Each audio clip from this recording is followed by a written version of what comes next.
السلام علیکم ناظرین، زہریلے قسم کے لوگ، دشمن لوگ، ظالم قسم کے لوگ، ان سے بچنے کے لیے وظیفہ کیا ہے؟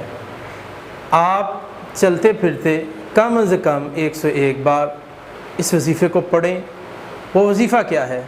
اللہم، اے میرے اللہ، آپ ترجمے پہ غور کرنا، انا نجعلک، بے شک ہم بناتے ہیں تجھ کو، فی نحورہم، دشمن کے سامنے، یعنی تجھے کھڑا کرتے ہیں دشمن کے سامنے، ہم نہیں طاقت رکھتے، ونعوذ بک من شرورہم، اللہ ہمیں دشمن کے شروں سے محفوظ فرما۔ اس کے ساتھ آپ لا حول ولا قوۃ الا باللہ اس کو ایڈ کر لیں، اس کو شامل کر لیں، تو یعنی کہ میرے پاس نہ حول ہے نہ طاقت ہے، کسی قسم کی میرے پاس طاقت نہیں ہے، ہاں الا باللہ، مگر تیرے ساتھ ہی ہے اللہ، تو ہی مدد کرنے والا ہے۔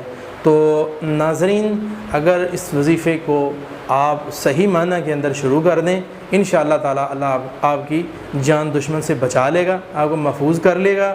تو اس کو وائس کو بار بار سن کے اس کو حفظ کر لیں، یاد کر لیں، زبانی یاد کر لیں۔ اللہ عمل کی توفیق۔